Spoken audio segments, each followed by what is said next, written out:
very much for being here tonight with us on this a little bit late lecture by David Chipperfield. I'm extremely happy that David is here with us tonight. I would have said it also at 7 o'clock, but now 9 o'clock I will even say it with more pressure, because David did an incredible gesture to us, because it was really impossible for him to be here tonight with us, and he did his utmost to take a plane with a taxi. He came to the institute, even played a little bit delay. So I'm really thank you very much, David, for being here with us today, because I know you had a very important meeting this afternoon.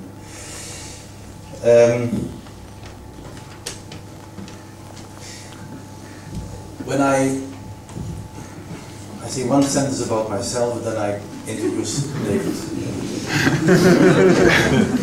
87, I got a phone call by Alvin Boyarsky to teach at the AA. I went there and I was extremely happy, because I was just about to become a student at the AA. I finished university, and I thought I have to maybe study for a couple of years at the AA. And I remember well that I said yes, I would really like to teach here, and I started with a friend, Wim Vandenberg, a studio. I met a lot of very interesting people over there. I think it was after the first week when David entered the bar at the AA, which we still don't have, which is, I think, is a pity. And Alvin told me, seeing David, he said, I remember very well, I wrote down again the words, this is one of the most talented architects the AA ever had, and he is refusing to teach here. So I think, why do I teach here? You know? But you know, David was never teaching at the AA, although he was always there, and I know Boyarsky was very, very fond on David's work. David is born in London in '53, finished AA in '77, started his office in '84. There are dates. Started his office in Tokyo in '87. But I think that the fact he was founder of the 9H Gallery in London was, I think, a major act. The 9H Gallery, maybe some of you know, is and was for sure at that time a highlight in London. It was a place to meet, a place to be, and the circle around that gallery, I think, was always very important, had a great influence. He worked for a short time at Douglas, Rogers and Foster, and then started his own office. A lot of works in the beginning, works in London, some interiors, restaurants, but also major buildings. He realized, and then, like more British architects, he started to work outside the country. He did works in Verona, Milan, Salerno, Glasgow, back, Iowa, Düsseldorf. So he moved to Germany, started to teach in Germany, worked in, produced works in Düsseldorf. Very important Saint-Michel Cemetery in Venice, and won a major competition in Berlin, which is still going on. And will do for a long time. And will be going on for a long time. Also there I have great memories, because he invited us for a competition, which we didn't win, for the Bergeland Museum. But still, I think it was for us very interesting to work on that commission. I think that the scheme David made for Berlin is a very, very, very interesting scheme. And you all should visit it. David was teaching. It's a long introduction, I'm sorry. But his curriculum is very intense. He was visiting professor at Harvard, Naples, Lausanne, and last year or year before, you did a Mies share at the ETSAP in Barcelona. Following you. Following me, following Dominique. Okay, that was also one of these things which I have to say. We were together in the Mies Prize, which I think was very interesting because we had great debates about which project to choose and not. And hopefully, very soon, he's building in Holland, Haarlemmermeer. What I heard is going on. And when that building is finished, we invite you again. I'm not dean anymore, but I really put a lot of pressure on the next dean to ask you to show your project. David, thank you. The stage is yours. Thank you very much. Thank you for coming. I'm sorry I'm late. Thank you, Vil. I want to show a number of projects, but I want to talk about one theme which has a certain red thread, I think, through our work. And I do that, I choose this theme slightly provocatively here in Holland, because I think from outside we see Holland as a place where modern architecture is encouraged in some ways to be radical. And I think in these last years, Dutch architecture has been, certainly externally identified very much with a radical program. Within that context, I feel very old-fashioned and slightly, out of date. Columns in my buildings tend to be straight, and there are no trees on the roof, and there's no pigs involved.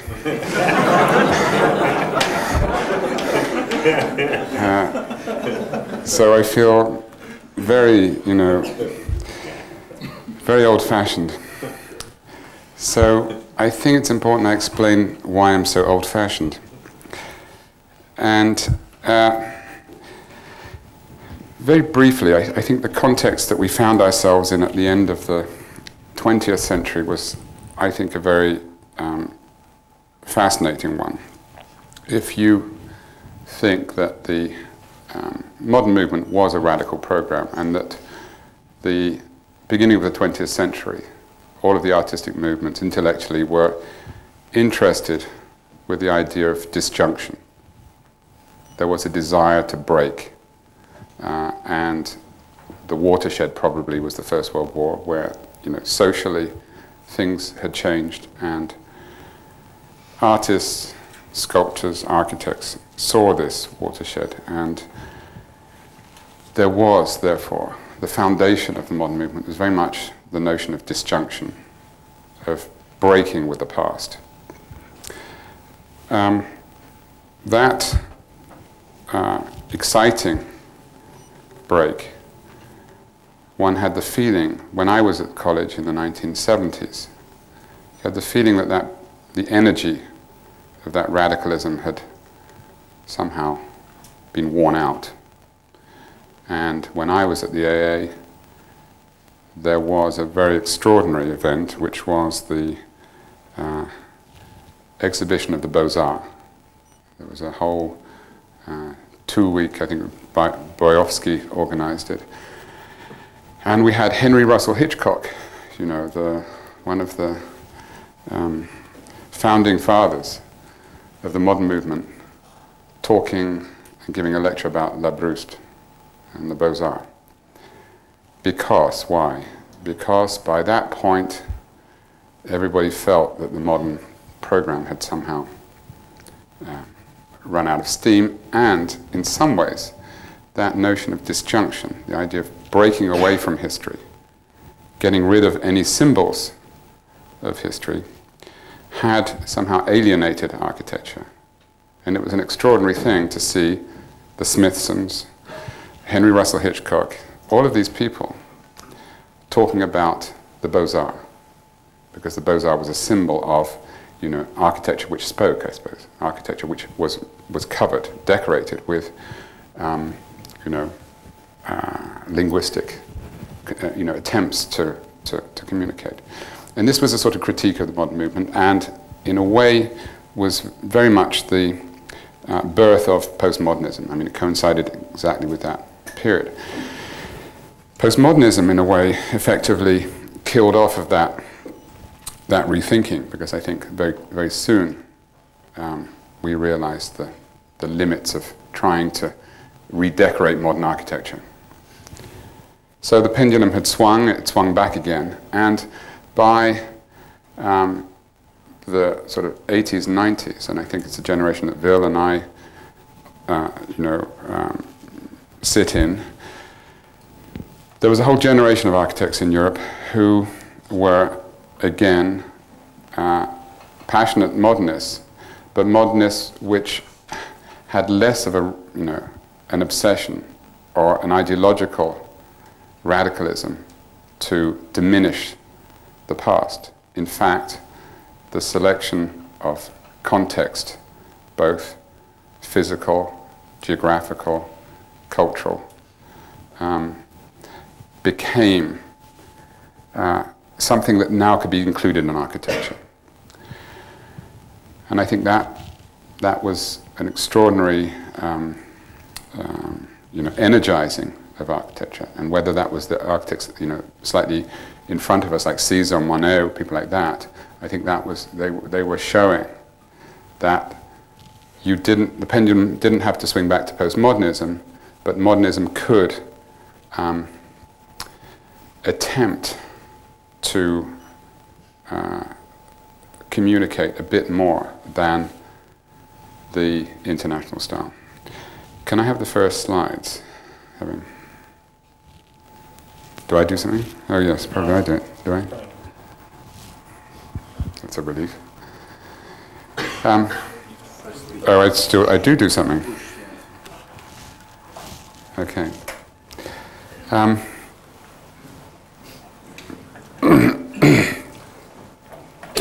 What I'm going to talk about is continuity, the idea of continuity, as opposed to disjunction. That the modern movement, as I said, was concerned with demonstrating its newfound freedom and its disconnection with history. What I'm interested in this talk is to talk a bit more about things which are continuous and how that might help one design buildings. I had a rather extraordinary, and to be honest, still have a rather extraordinary relationship with my own culture, insofar that I don't build in England and have hardly ever built there, apart from small shops and apartments. My first buildings were in Japan, and it was a strange idea to, in a way, learn to be an architect in a culture that I didn't understand and had very few connections to. Was I an English architect building English architecture in Japan? Was I trying to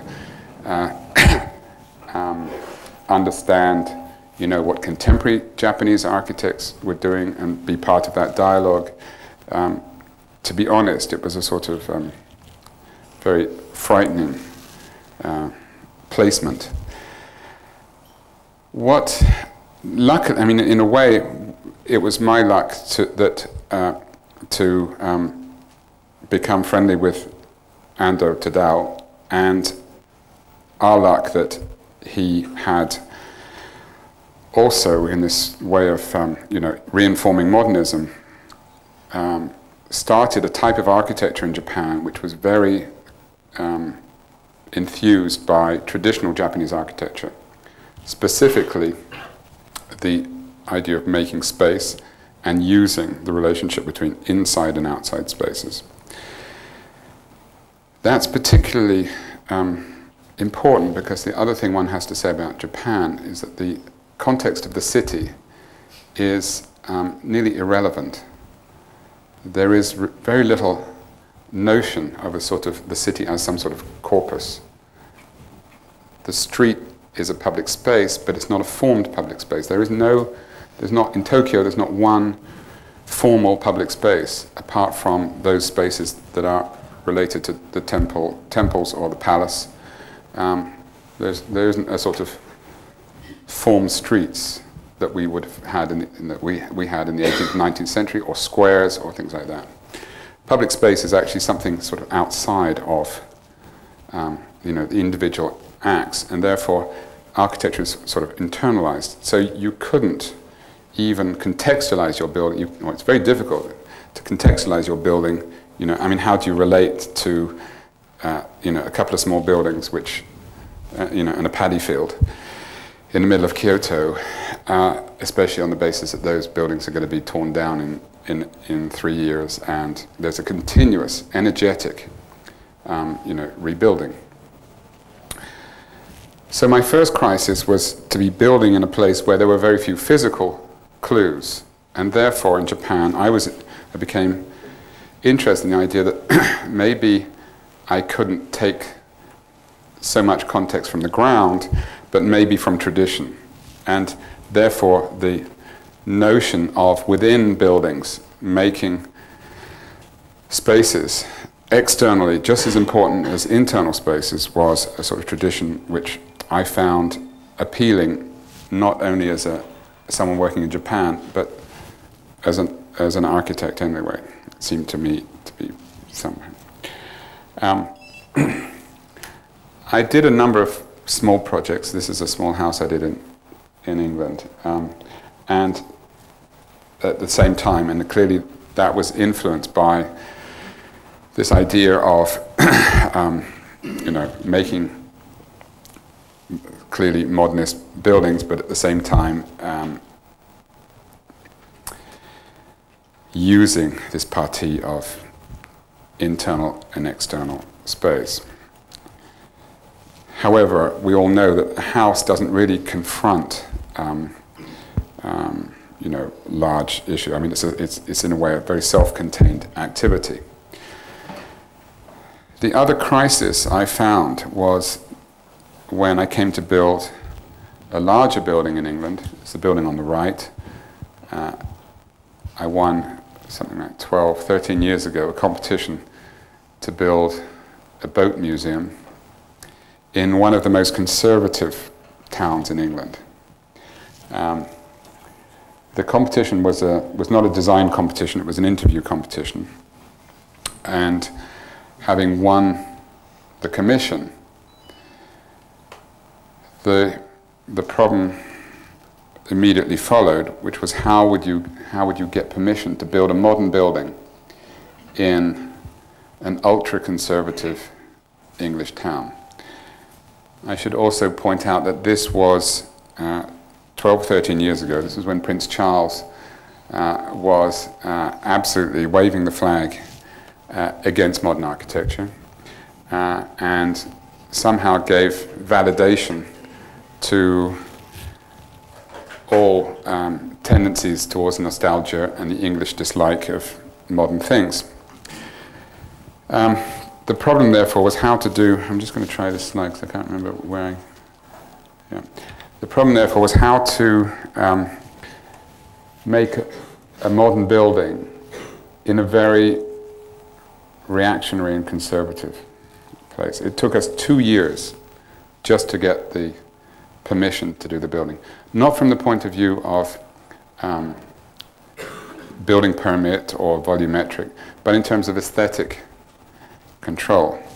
And for me, this was a very strange experience, because at one time I was working in Japan, there was absolutely no notion of aesthetic control. But in England, we have a planning control system which actually, it's not meant to, but does dictate the way the buildings can look. And therefore, you're working within this very restrictive cultural climate, basically in enemy territory, and where the enemy hated modern architecture. So how to do that? And it seemed to me that one could either be completely confrontational and somehow win the battle by making a building that everyone would dislike, but you somehow, through force, go through. Or on the other hand, found a way to make a building which was acceptable and liked by those people that didn't like modern architecture. And simply put, I suppose, and you have to think that this was 12 years ago, it seemed to me that there was no way that we would get permission, nor would I be able to do a building unless it had a pitch roof. And therefore the question was, why couldn't you do a modern building with a pitch roof? And I think it goes back to this, my introduction was that the modern movement for very clear reasons banished such forms because the silhouette of buildings and things which were in a way pragmatic and were to do with demonstrating it was a way of keeping water off the roof. We could now solve that. We can solve those things in a much more technical way. We don't need to have pitch roof. So it goes to keep rain off the roof. However, memory tells us something else. And to be honest, given the landscape and the context of this, attempts to do a building that didn't have a pitch roof and didn't confront in some way or didn't consider shape and silhouette as part of an architectural discussion, I think this really forced me to consider this, and in one way I resented having to deal with this terrible parochial fight against what things should look like and that the English don't like modern things. On the other hand, this sort of resistance, the idea that you were pushing against something, was probably quite constructive. I'm trying to really go forward here. The buildings that we do tend to look always, or I tend to look always for a reason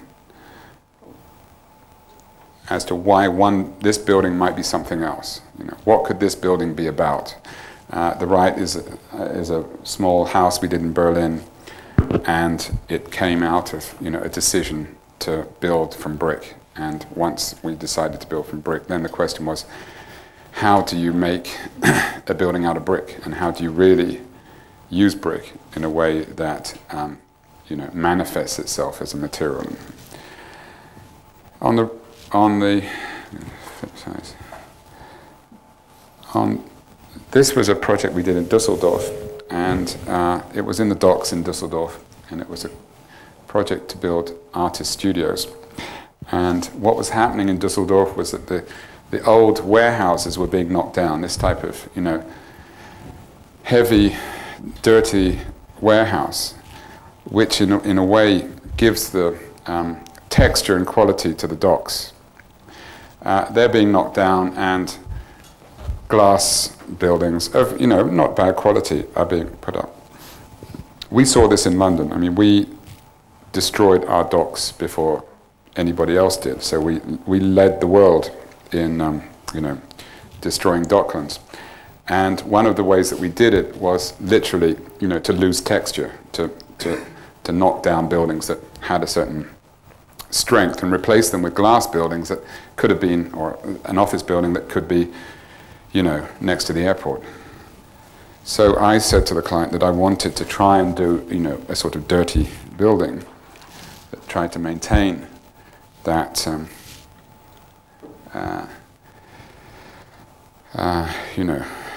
massivity. And this is the building we did. This is a photo montage prior to the construction. But the idea was to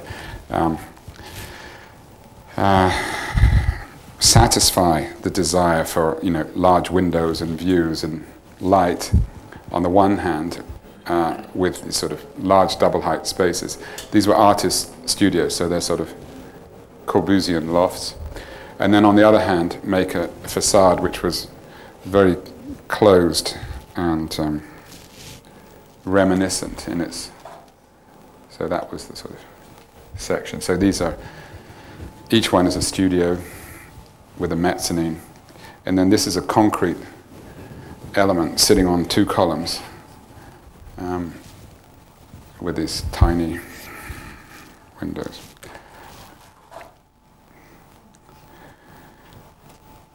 So the desire was to sort of not to try and recreate the sort of building that was there, but somehow imbue, you know, and use texture of the type of building that the Docklands was, you know, made of, you know, and keep that memory in some way. And the question is, how does one do that? You know, I'm not saying that these are successful in that sense, but I'm just saying that this was always the, you know, this tends to be the strategy of each project, was to say, you know, what could that be about, and is there clue? Sometimes, you know, those clues are less, sometimes they're more.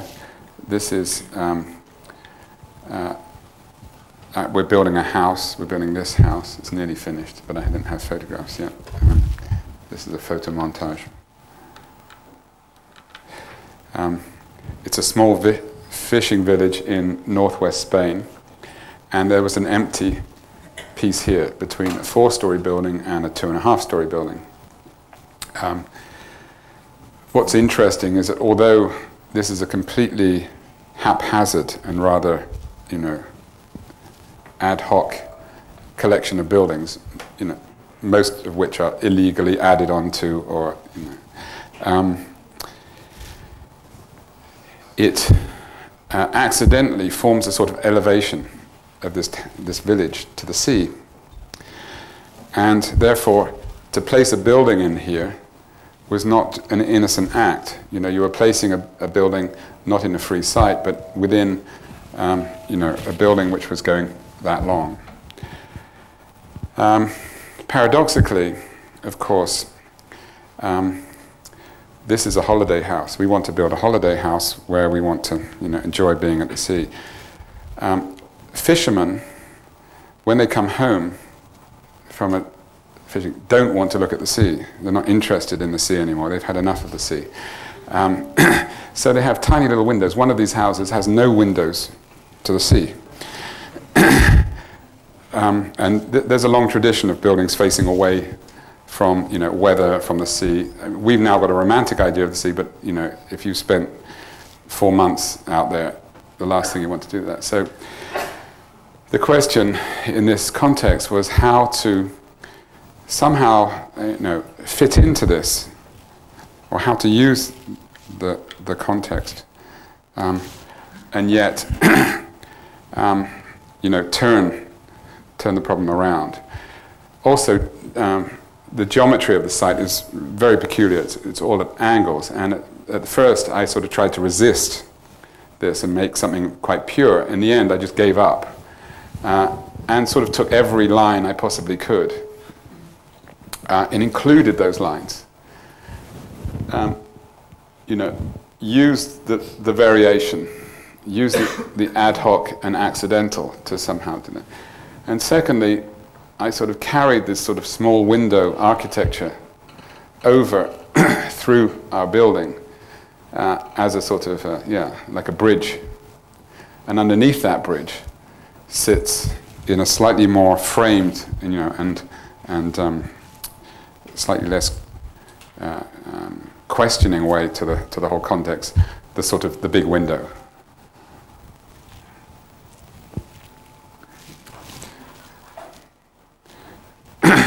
It just shows you the sort of awkward shape of the site. And this is, on the street side, it's even more, I mean, it's perverted. We sort of reverted the whole process. You know, they have windows on the street and hardly anything onto the sea, and we have no windows onto the street and everything onto the sea. But the same idea was to take all the lines and all the peculiar geometries into the project, and instead of fighting with them, to use them. Of course, now the problem is, I'm sure that someone is going to buy the next door house and knock it down and invalidate all of these. So that's a place where there's a strong context. This is a place where there's also a strong context, but a rather difficult one. This is the Mississippi. This is the state of Iowa, not all of it, but a large part of it. And this used to be a city at one time. And it used to be quite a nice city. It used to have warehouses along the river, and you can see a few left. And it had banks. There's a main street back here, 2 big banks left, a few things. But now it has car parks. And they think they don't have enough cars. What they do is every year they knock a few more buildings down and turn them into car parks. And I keep telling them that at a certain point, the thing will be, it won't work anymore because there'll be too many car parks and enough buildings. Essentially what's happened is that they've moved all of the shopping out to malls, and all of the downtown functions have somehow deserted. What the city, though, in a last-ditch effort to stop this rot, has decided that they need to regenerate the downtown, and they're going to take a museum, which is up here at the moment, and move it to this site here, which is the site there. I've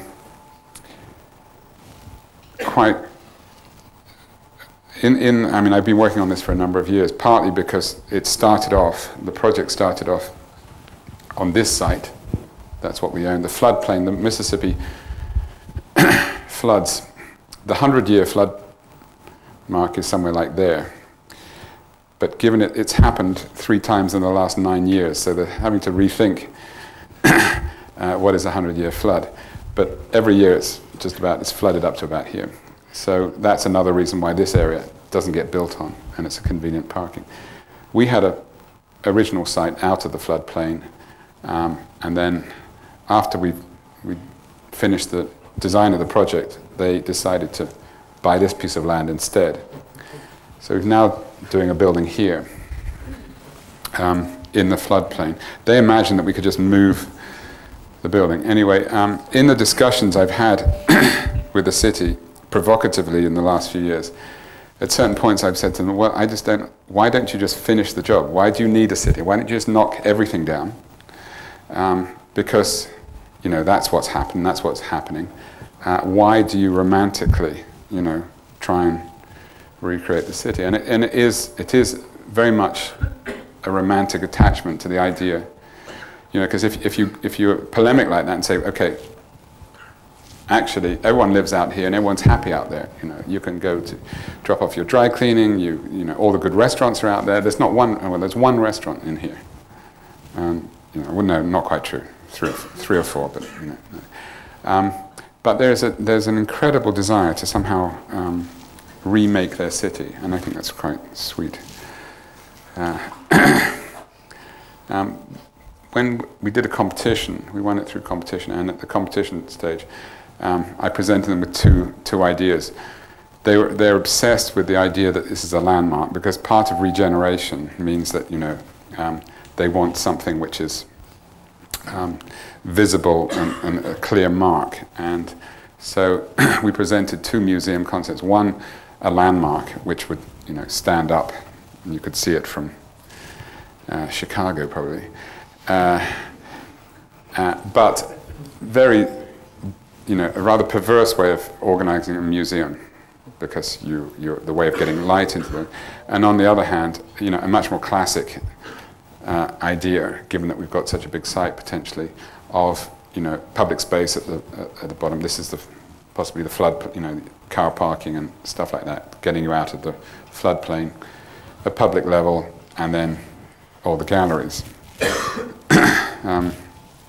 And they opted for for the left-hand side, which we spent the first year doing that project. Once we moved the site, we're back doing that one. So this was the first. And when we were sitting much closer into the urban fabric, we proposed sort of quite an urban building and tried to sort of hold the corner of the street and make a little urban space. And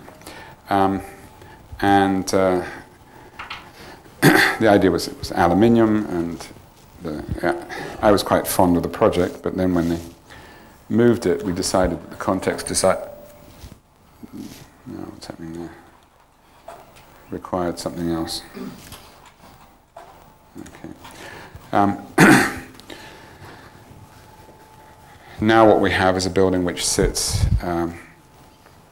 we form a new space off the main street, and a lower building, but at the same time the temporary galleries are up, and what happens is you come into the building, you go to the permanent and educational floor, and then you move up to the temporary galleries, and from the temporary galleries then you get this extraordinary view, because one of the nice things about being in a flat landscape, as you know here, you don't have to go very high to see a long way. One thing which has become very interesting and fundamental to the project, that in the Midwest,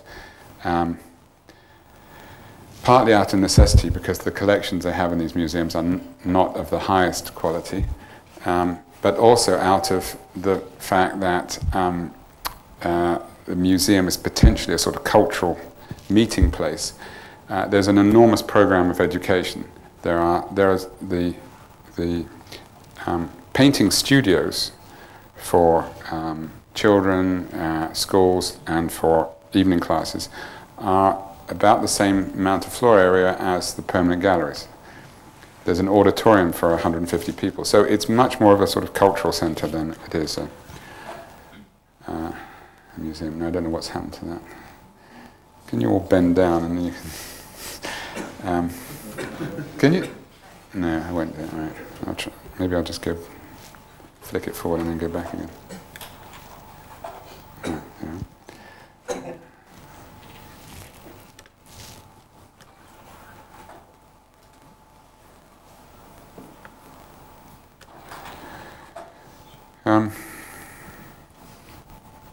This is a museum we're building in Milan. This block is known as the Ansaldo block. It's on the southwest quadrant of the city.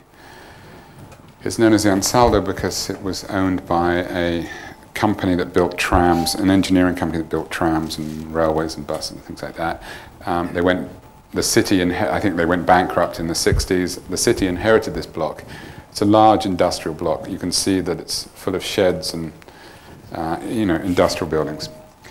The city has given to La Scala all of these spaces for their rehearsal rooms, and to the Brera has been given all these buildings.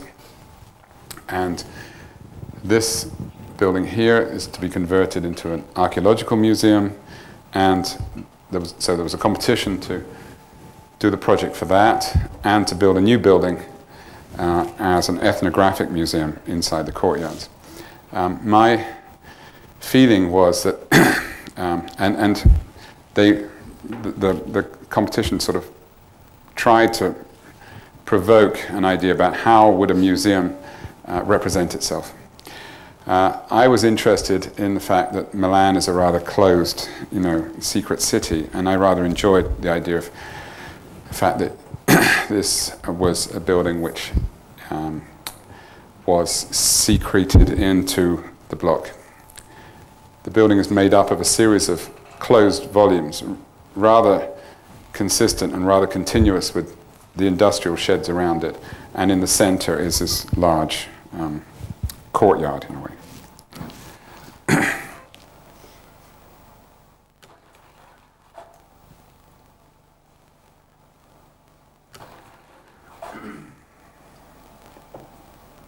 And what happens is that this courtyard becomes a hall, and you arrive up into there, and from there you can go to any of the collections. It's like a flower. It's a sort of perfect museum arrangement because you start in the middle and you go out. And the primary material is on the first layer and study collections are further out. So you can go as deep into the museum as you want to, or as shallow.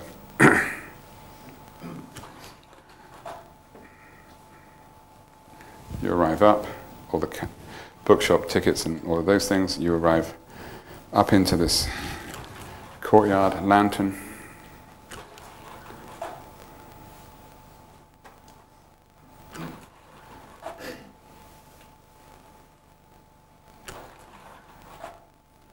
Okay, I'm going to now show 3 projects very quickly that continue this idea. I mean, the projects I've tried to show so far, I think are searching for context. There are certain projects which are where geographical or historical context is even stronger, and we've found ourselves rather over-endowed with these types of projects. This was a competition which we didn't win, but essentially it was the regeneration of a number of buildings in Salerno, buildings that were originally convents and monasteries, one here, and one up here, and it was in the historic center, this area up here. The competition asked us to sort of give functions to all these buildings, and our response was that, and there's the sort of one of the extraordinary things about the city. It's rather like Naples, like a small Naples. It's built on a hill, going down into the sea. We proposed, instead of building projects, we proposed public space project. We said, actually, the way to change this historic quarter is to make public space because of the topography. You only have staircases and streets, and what we needed was more squares. But how do you make squares when everything is on a slope? So the idea was to make a series of blocks. So this is the diagram, this is the idea. We said the problem doesn't lie with the buildings themselves, the problem lies in the space between them. So what we actually need to do is mediate this strange territory and make a public space. So those blocks start becoming like buildings, but they connect all of the different routes that run through and create, in a way, a sort of new square. But instead of the square being one big square, it's a square on many levels, but it becomes a new center of this very difficult topographic place. And this would all be built in volcanic basalt. So we lost that, and we then were invited we decided to submit for another competition in the same city. The place I've just been talking about, the historic center is here. This is the 19th century extension. The railway came in here, and there's a whole railway land right here, which is that. And we won the competition to build a law courts. It's an enormous building. You can ask, why does a small town in the southern Italy need such a big law court?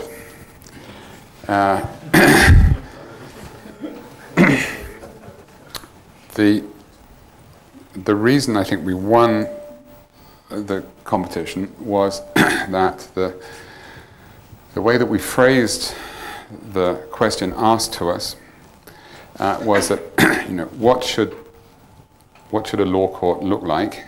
How should it present itself? And how do you stop a law court becoming a symbol of authority? And how do you make it become a symbol of justice? So the concept was to break the building down. It's 70,000 square meter building down into, well, in fact, the total project I think is 120,000 square meters. We're actually building 70,000 in the first phase. So the idea was to build not a singular building, but one building, a number of buildings. And secondly, the idea was to say, within this climate, you could, instead of making enormously long passages and corridors that connected this building, why couldn't you connect them with outdoor spaces? Why couldn't you go from one building to another through a garden, or at least in a cloister alongside a garden? So that became a way of deinstitutionalizing. So your memory of going to this building, your experience of going to this building, you know, for whatever reason, whether you're seeking revenge or whether you're protecting yourself, could be, you know, made a more humane experience. The second idea, and so that was the idea of this sort of village of buildings, if you like. And here you can start seeing this. That was the competition scheme. This is the how it's developed. You can see this idea of courtyards and blocks.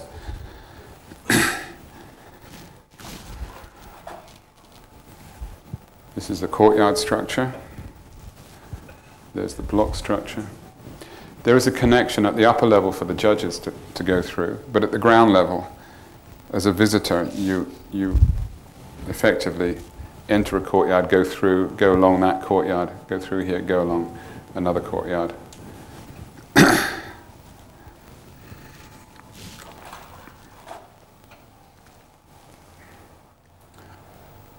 The building will be in terracotta. These are all panels, precast panels made out of a sort of reconstituted terracotta. And the blocks will be in, there's three colors, a sort of pinky color, a yellowy color, and a browny color. The buildings are cross-ventilated. Again, I mean, it's a warm climate, but by using a building which has a lot of mass, by making these pockets in the facade, we're able to use cross-ventilation and reduce the amount of air conditioning required.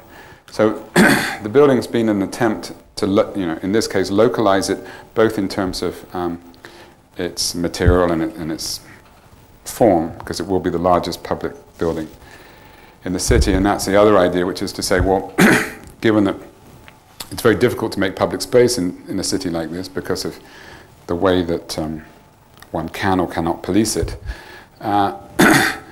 what better way to have, you know, to make public space for the city than gardens in the law courts? I mean, who's going to mug a mother with her child in the gardens in the law courts? That's the theory. It's probably going to come perfect mugging place. This is about to go on to, so this is the final project, and this starts construction after Christmas. Okay. I'm going to flick through this because what I want to get to is the project in Berlin. This is the cemetery in Venice. Wonderful romantic idea of an island. The reality when you go into the island is that the bodies are buried in walls, and all the walls are organized rather like a library. It's actually rather you know, institutional and not the romantic reality of what it looks like from the outside.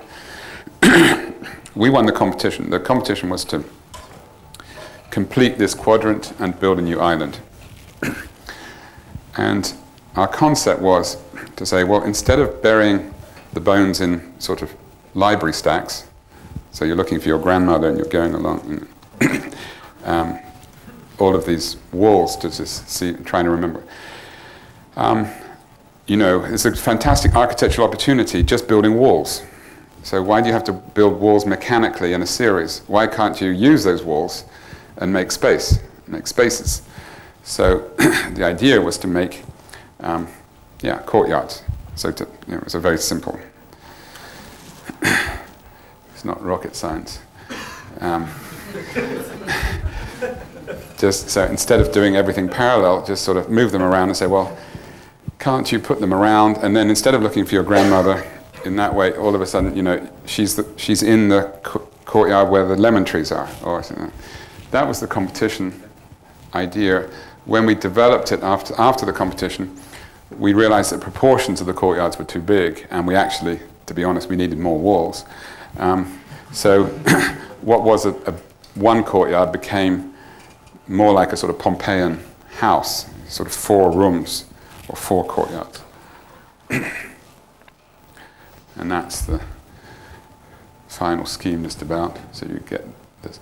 So what you have is that you always enter into one of these blocks, you get a series of courtyards with cloisters, and on the outside you get blank walls, and you get, you know, nearly like urban spaces. It's like a little town. And then this is the chapel.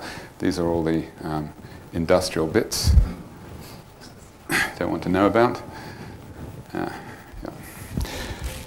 This is the second phase, and the second phase, whereas these are single-story buildings, these are 2- and 3-story buildings. And what we've done, therefore, and then, so you get a whole series of walls in here, which are, if you like, you know, walls that high, which start making big gardens. You get walls here, which are a full story high, which make courtyards, and you get walls here, which are 2 or 3 stories, which make, you know, tombs, if you like. And so there's a sort of these 3 scales of building mass.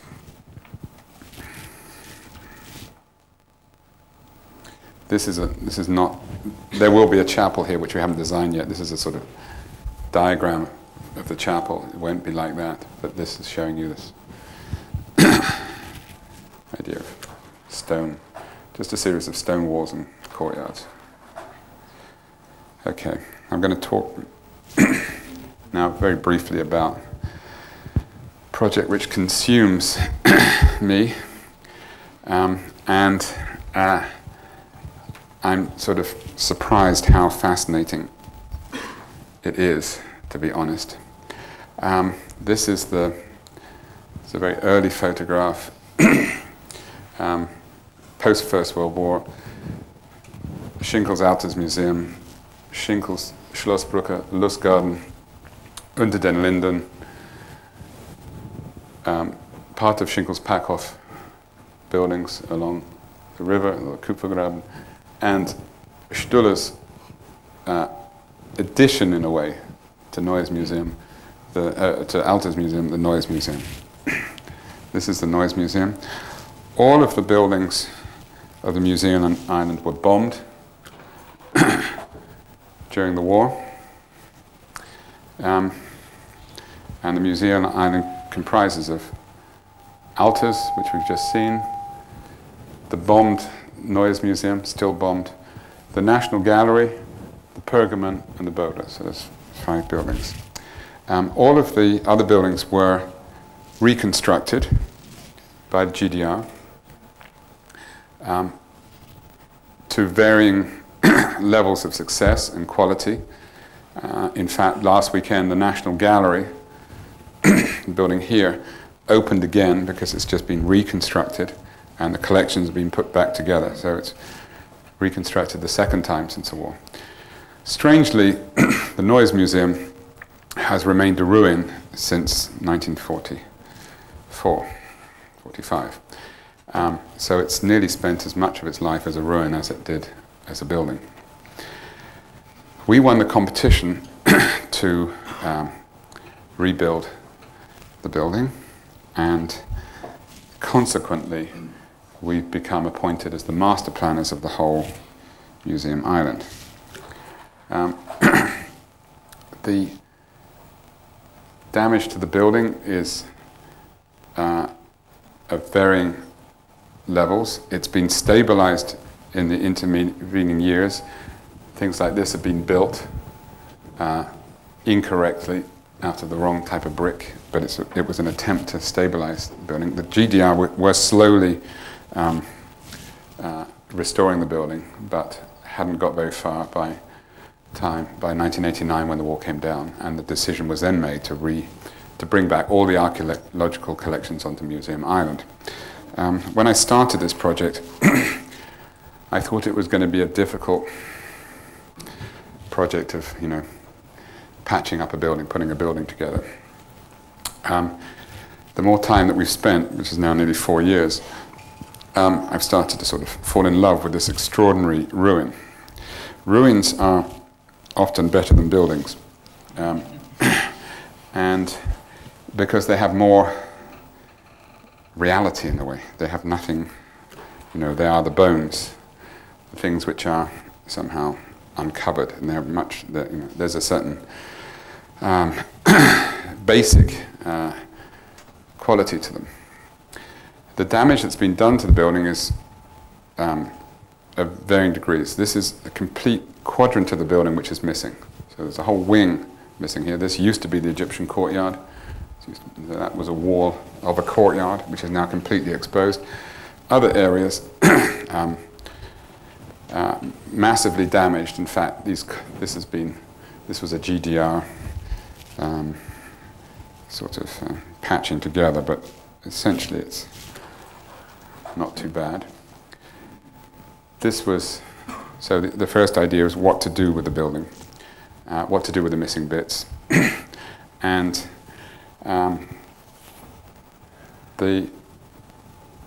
my feeling was, because so much of the building exists, and so much of even the decoration inside some of those spaces exists, that in order to make sense of the pieces which are still there, and to give significance back to those pieces, you had to complete the plan again. Otherwise, the room sequence, which is 2/3 there, doesn't make sense. Clearly, it's a classical donut museum, tour.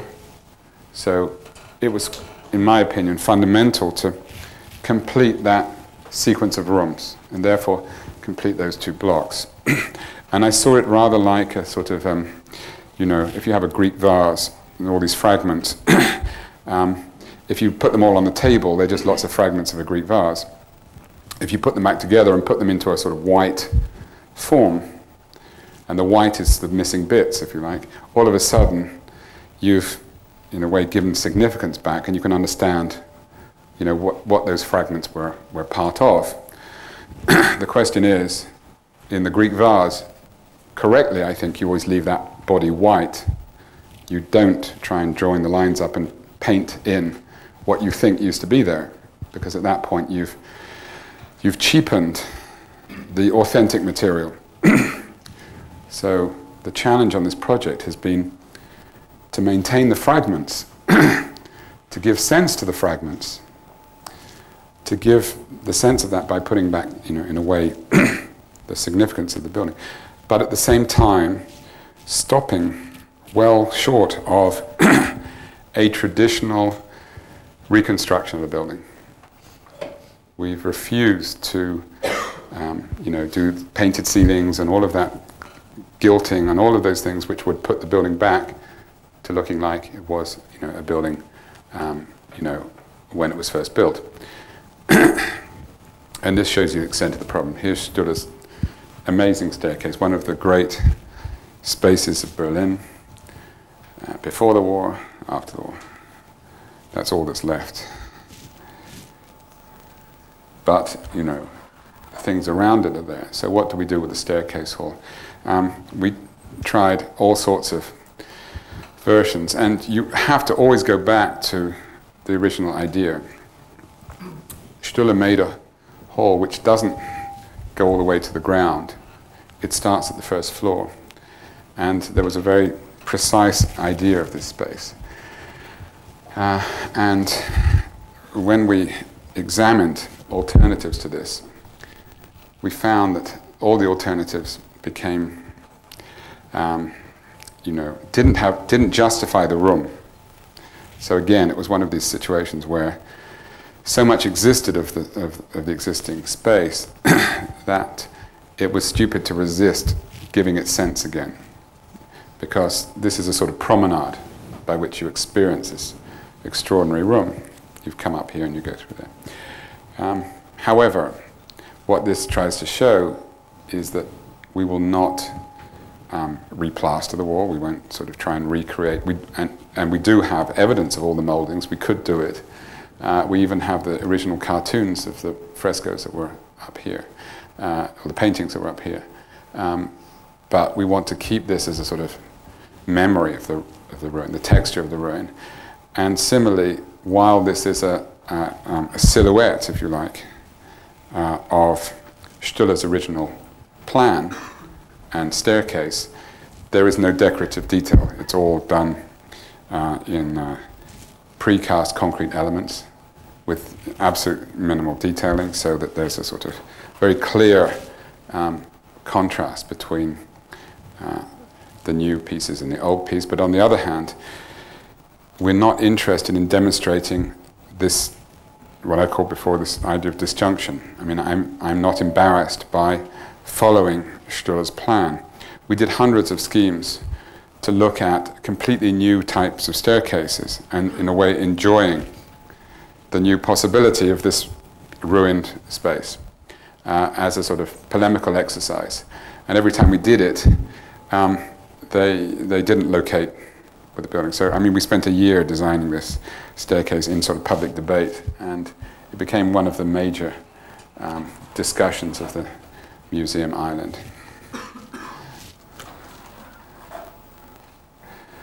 Similarly, we have issues where we have to recreate externally. We are forced, in a way, to create the silhouette of a dome. We will recreate that in a fairly reduced manner.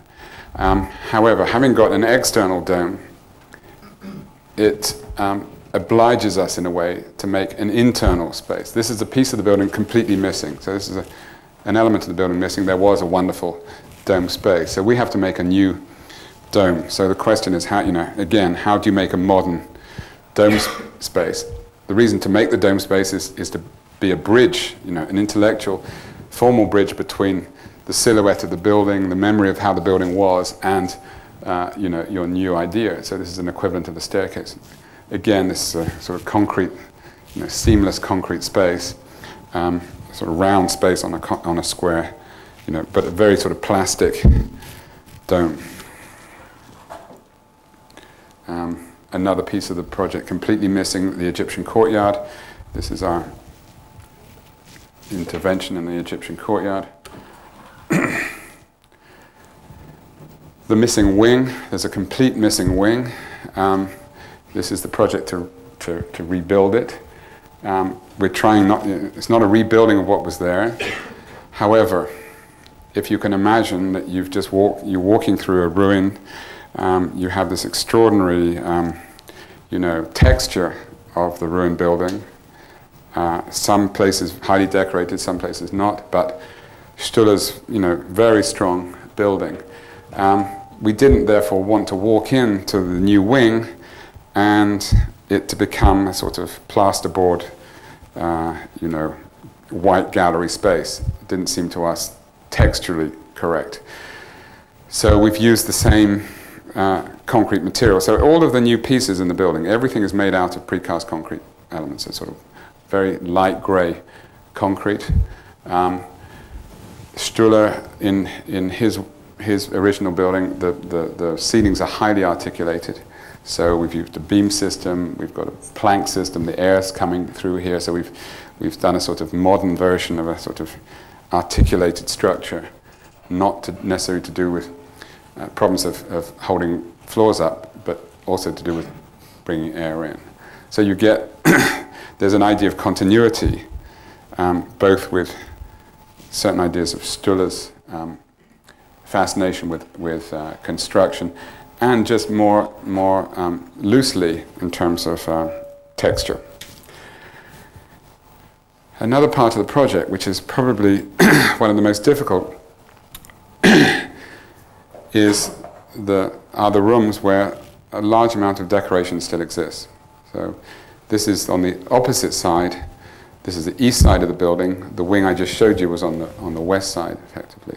So the rooms, the equivalent of this room is missing, and that's what I showed you. This room, the Biedensaal, as you can see, there's enormous, you could restore this quite easily. And the restorers would want us, and not only here, but through the whole building, basically to put this back exactly as Stuller designed it. And we could do that, it would be no problem.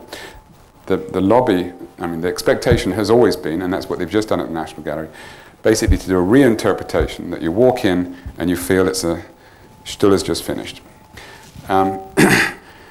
We don't want to do that, and we don't want to do that synthetic restoration. On the other hand, you can see huge areas of water damage, problems, damage here also from water and salts, missing pieces of floors. So how do we do that? Here's a photograph of the ceiling. We photographed every surface of the building, and it's all on computer. We take every surface and we say, okay, it's one thing not to do an artificial restoration, but on the other hand, it's unacceptable to leave the accidents of damage so vividly. The sequence goes this way. So on the paint box, we can start to soften some of the damage. We can start to touch up some of the lines, but not by recreation, but by implication, starting to soften that damage and pick up some of the things which are there. This is one of the most decorated surfaces, so it's probably one where we've taken the idea strongest. We've then painted, but with a different technique. This is paper, whereas this will be painted, so you'll see the difference. And you can see, whereas these are original pieces, we've created back these panels, but we don't ever finish the picture, if you like. They always remain as fragments.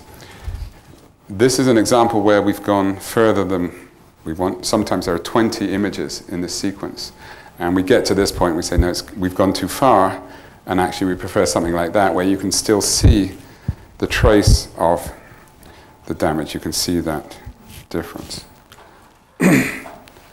This is another sequence. Starting off here, that's as it is, starting to pull some of the lines through, again, just with washes, not with, and often just onto the brickwork, not using plaster and not using, the sort of high crafted restoring techniques that are available to us. I mean, we can easily completely recreate this space and you wouldn't apparently know the difference. I think you do. So we start just gently building up with washes and simple techniques, and softening the damage, so you can see that the brickwork's still there, but instead of it being raw brickwork and allowing that damage to shine through, we start to soften it up. We start to reduce the power of the damage, but at the same time we're just pushing that damage further back. This is the sometimes difficult to tell which is the last one. I think this is the last one. In fact, I think they're even the same. You can see, I mean, the normal restorer would say, okay, there's a wonderful piece of painting here. This is the room that connects the Neo-Bedenstyle, which I showed you just now, and the Romanische Hall here, and it looks out onto the National Gallery. It was a sort of garden room. And this was a decoration which was like a trellis with blue sky and vines and things. What the restorers, of course, want us to do, and in fact, when I arrived on the project, they were doing lots of these things. I had to stop them immediately. They would just take that and say, okay, we know what that is, we can paint it. We can fill that out and recreate it. On the other hand, if you don't do anything about it, it's left as a sort of piece. So what I think you can see on this one is that we start to sort of paint these panels blue, but just again, a sort of a blue wash that starts to bring that. And so you can start to understand that the concept of this room was that was a sky. And there it is, a sort of the most extreme idea of that. This process happens for every surface in the building. And as I say, we've got probably 20, another one, I'm going to bore you to death with these. That's how it is. And actually, the interesting thing is that it's taken us 2 years to persuade everybody, all the restoration authorities, that this type of soft restoration is, and it goes, you can imagine, the Germans do not understand this notion of not having everything perfect. They don't understand why you would spend 10 years restoring a building and it doesn't look like it did.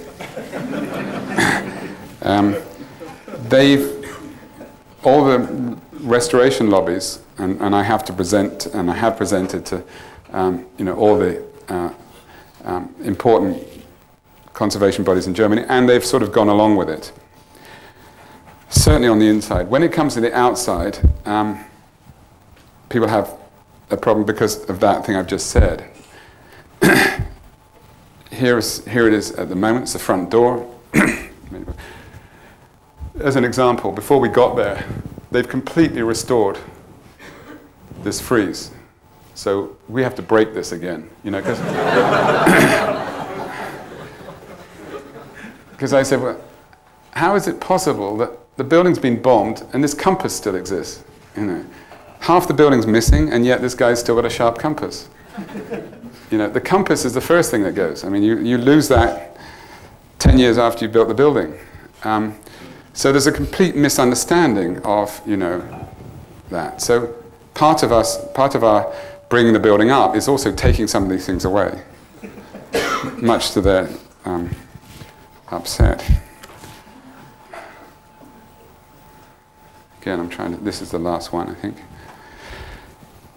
All of this softening is not done with render, it's done with washes, and very thin sand washes, so that although you get a sort of a much more harmonious quality, and the damage is softened, you still have this texture of the original building. You don't walk up to this thing and feel like it's just been built yesterday, because it seems to me that once you've done that, you've lost all evidence and all history from the building. And what I'm interested in doing is trying to maintain this history, and that's what I've started off talking about, was this idea of continuity, and in a way this project has sort of plunged us absolutely into the middle of the discussion about how do you carry on continuing. Again, this is the bit of the project which we have most problem with, because the museum, the general director even, is saying, how am I going to present this to the public? We have a grand opening, we've spent 300 million marks, and we've got a dirty building. Okay, I'm sorry about this is upside down. I'm just going to finish just very quickly with the master plan. Those are the 5 buildings. There's the Schloss, the plastic Schloss that was built temporarily just to show how the whole thing began with the Schloss. Altes Museum in relation to the Schloss, the king, art, God, knowledge, army. The whole Prussian Empire was here. Neues Museum, Pergamon, Bode. There is a project that we're doing which will connect underground those 4 buildings.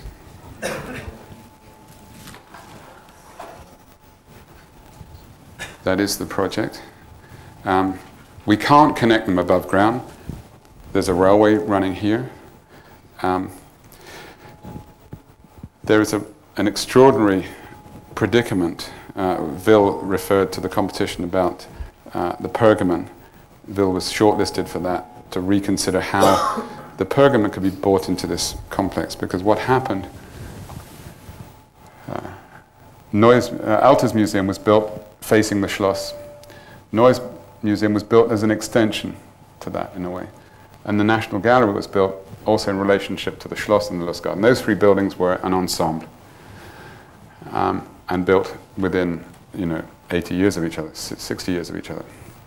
The Pergamon came along and doesn't relate to those buildings at all.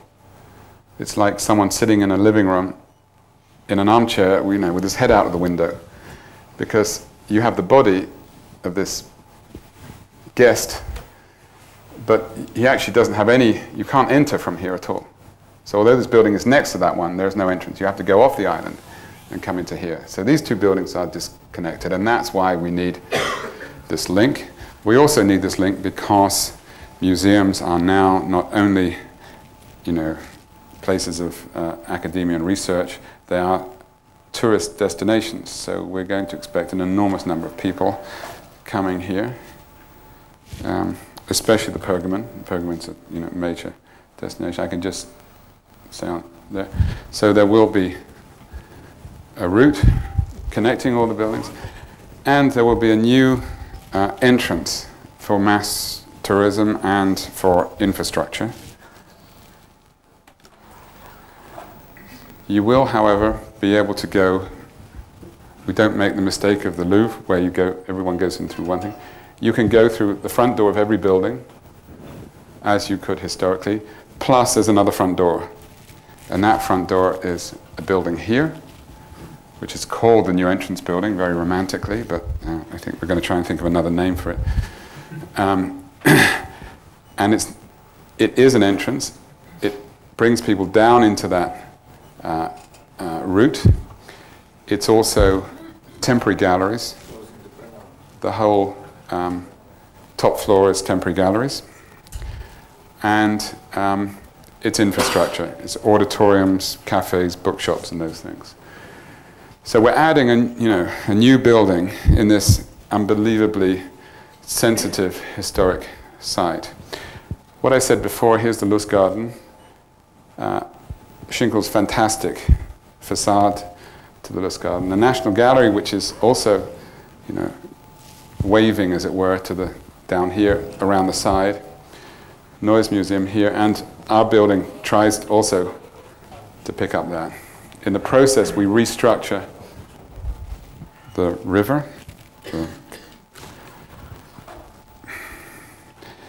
And this is looking from the other side. Here's the Noise Museum.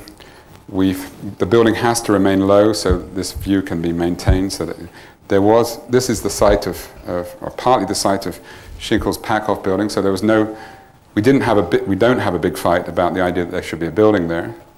We're creating a new street which actually had always been there, Museum Street. Here's the section through the restored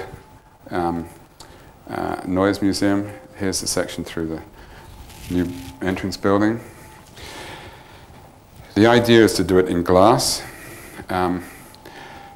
really trying to avoid the compositional dialogue between the existing buildings and the new building.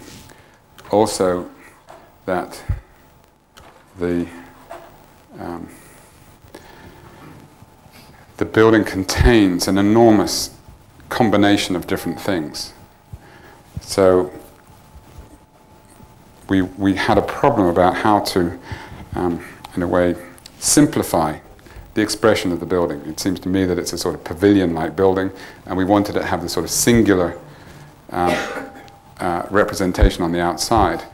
On the other hand, it's made up of, this is a delivery place, this is a restaurant, coat. So it's a sort of street. Here's a porch, you come in, and essentially you've got a sort of long street, bookshop at the end.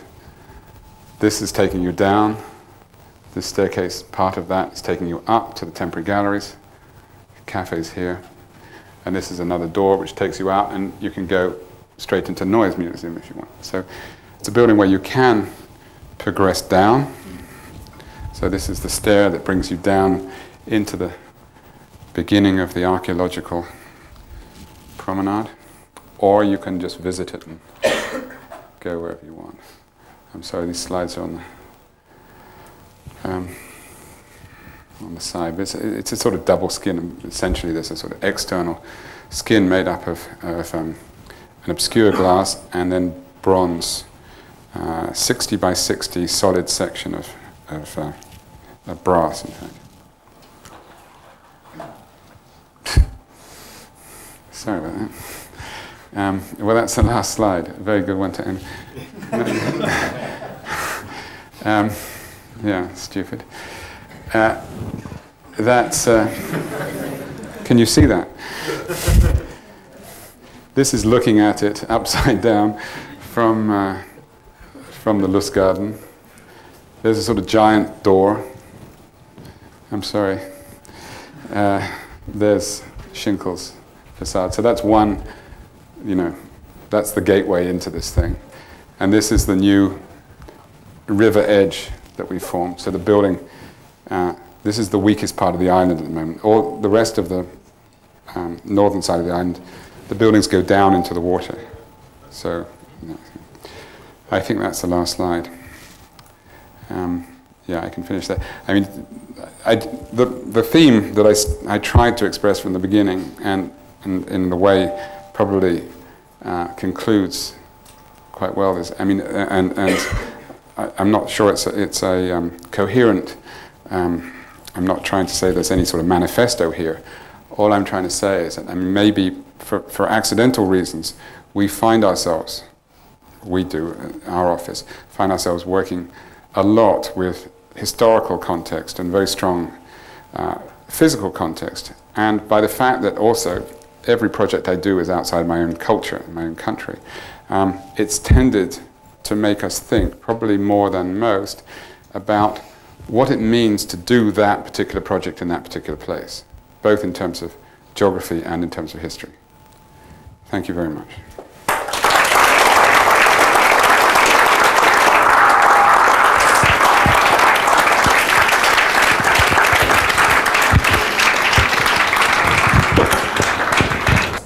So now we start to talk a little bit. What is interesting is that you, when I think about the first slide, you showed the project in Tokyo, last slide. Maybe for the first time, looking at your work, I don't see windows. So it sounds really strange, but there is one window in the north of Spain, which is overlooking the sea, where the fishermen are not looking at. When you see the first building is made out of concrete, the last is made out of glass. But windows are still not there. Maybe it's a very obvious question, but I want to start with that question. Mm-hmm. Would you say something about that? Yeah, I suppose there's a certain... it's not completely true, because I showed a brick villa where it is completely about windows. It's only about how you make holes, but even that's not true, because it's about trying to say, if you make a brick building, can you use depth of the openings? Because what happens is that the brick even goes into the ceiling of these openings.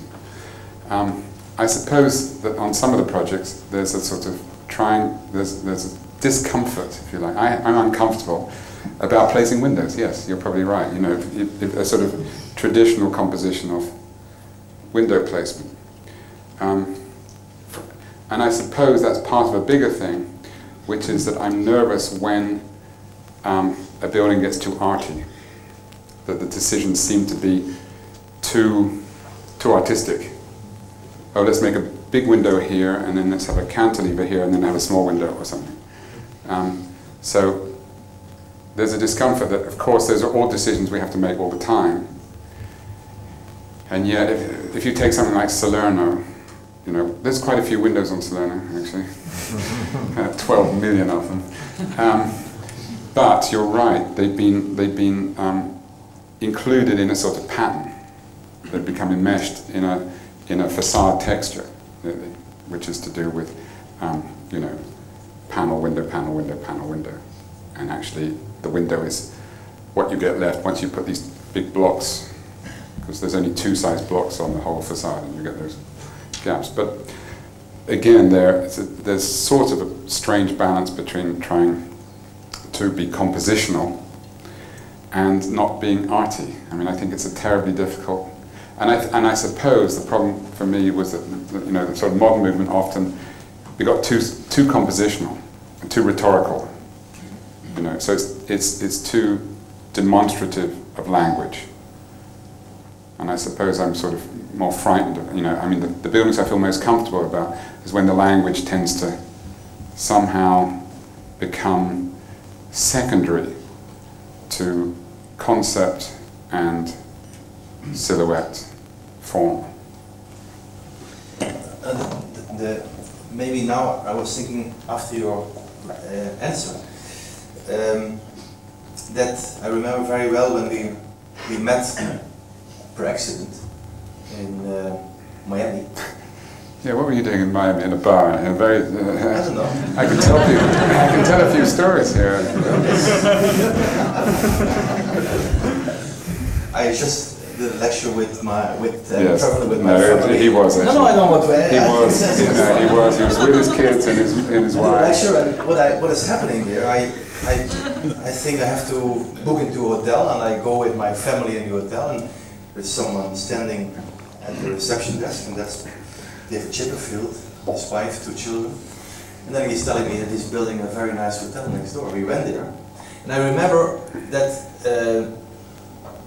we walking at the building site. You didn't show the hotel, but what I think was for me astonishing, that's the way you also explained the lecture tonight. You were really talking about how you move to the building, you know.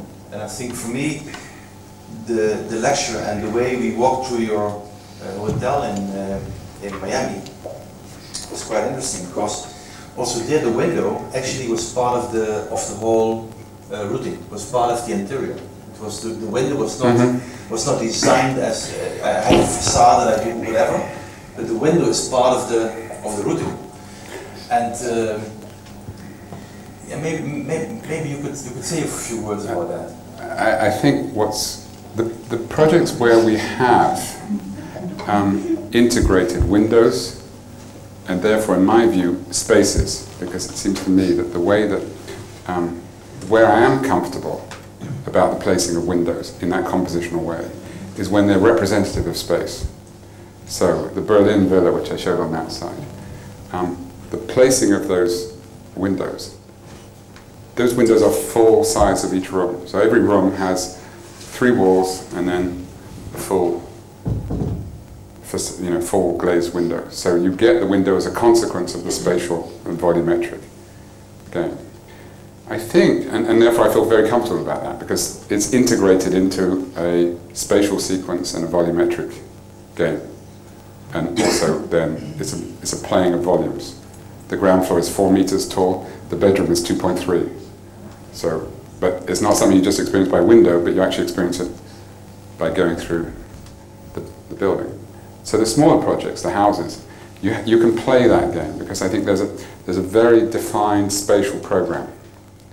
I think the problem is when you get to a bigger project, you can control that much less. It's like a more generic notion to internal space. And I think because I spent the first 10 years really doing interiors, to be honest, always just working with rooms, and that we work always with 1:30 scale because of that. All of the house projects are always at 1:30 scale. All of this museum Davenport, we do at 1:30 scale. So we always have these enormous models, because the only way I can feel comfortable about the placing of windows is that if I think the organization of the space is right, and therefore by looking into the space, you then determine a window, and then you look at the outside of the building and say, oh, well, that's the window we've got then. And then, of course, you start thinking, well, that's not very nice, so let's move that around a bit. But, I think we do always see and I think that's why the architecture is in a way rather conservative. It's not flying, it's not doing all sorts of things, because I'm trying to keep a relationship between space, making spaces internally, making volumes, and making sort of integration of those things. I have one more question, which I walk through your spaces and also the way you present the lecture, is that the program is actually not there, although it's there. And what I feel and maybe feel very comfortable about is that when you go in one of your restaurants, you are really into the food. When you go to the Dolce Gabbana, you're into the fashion. And I'm not sure, but I'm quite sure when we go into your museum in Berlin and it's finished, it really has to do with art. Yes, and not with pigs, trees, and so on, as you talked about in the beginning. Huh? Is that? Yeah. For me, that's really a compliment, that you are actually making architecture. You talk for 1.5 hours, and then you go to your buildings and you only see, the products. I think it's a compliment. I'll take it as such. there's a couple of points which I think are correct, because I think it is to do with, and maybe there is a, I am in this weird situation. I haven't built up an architecture by being in my own town, doing a few projects, somehow starting to understand what I should be doing, and then saying, okay, I can do bigger things now.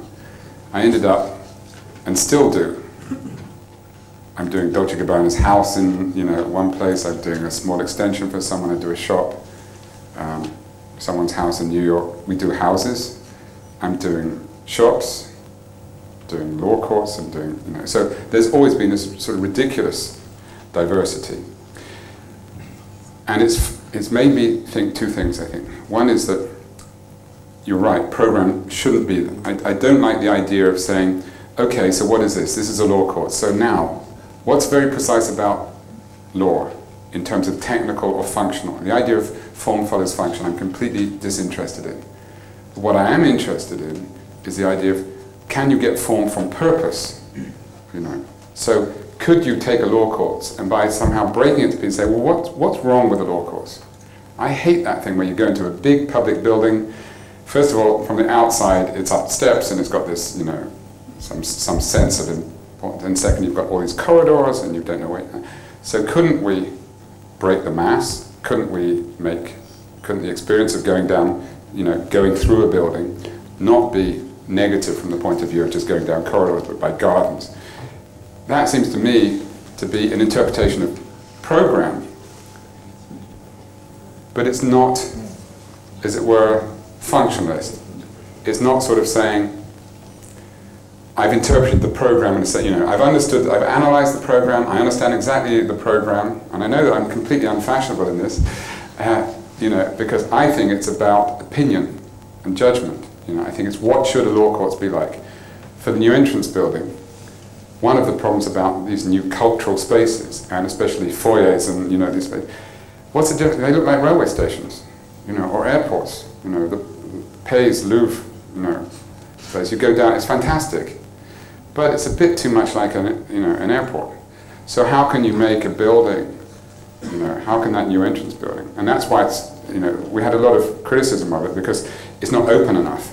There's a lot of walls in there because I wanted it to be a series. I wanted you to, even though it's got to take 6,000 people an hour, and it's proved to do it. You can imagine, Germany. It's we've had to do the sort of movement thing, so we can take 6,000 people an hour. But you're going through a series of rooms from the beginning, from the first porch, then to another room, and they're in a line. But there was a sort of prejudice at the beginning. Well, we just need one big space. I said, yeah, but it looks like looks like an airport, looks like a railway station, looks like how. I want it to be that when you go through those doors, that you actually think that you're in a museum. Is what you're saying. Not because of any programmatic notion, but to do with the sense of context of saying, well, getting people in the mood of that thing. The same with going to what makes a restaurant, but it's not necessarily saying, oh, I know what a restaurant should look like. So I think you're looking for the particular in some ways, but not from a functional point of view, not trying to particularize the shop by the fact that, oh, it's got very complicated hanging systems. You don't particularize that, you particularize it because it's got clothes in it, and that you show those clothes in the best possible way. One of the very first projects I ever did, and there's no record of it, was I did a restaurant with Vico Magistretti. Vico Magistretti is one of the great Italian designers. He's still working, he's now 80 years old, but he's an amazing, one of the great Italian designers. And I was a local architect for a restaurant he was doing in London, and it was an Italian restaurant, and it was a little bit an old type Italian restaurant in London, so it was sort of English Italian, but run by an Italian, but he'd been in London for a long time. And he'd asked Magistretti to redo the restaurant, and Magistretti designed a chair and was going to do a new space.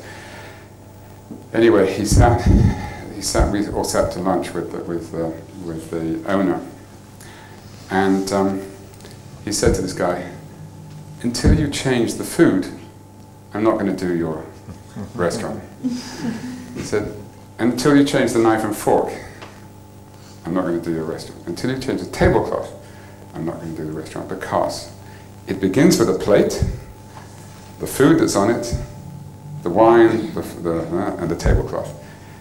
If you don't have that right, whatever else you have is complete waste of time.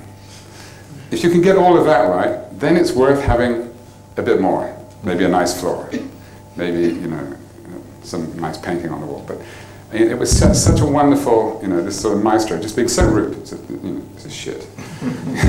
You can't, I'm not going to make a restaurant for bad food. I'm not going to. And it was a sort of wonderful, you know, lesson to me. And this was at the point when, you know, everyone was redesigning restaurants, that you don't replace that. How did I talk about it? I think maybe we should change this place in the bar and have a dog at the bar. So maybe someone could open the bar. It's a small white button on the wall.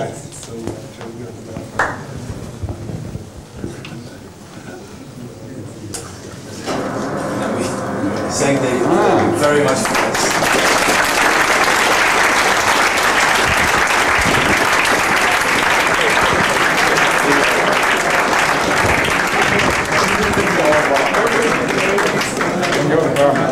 I am not the boss.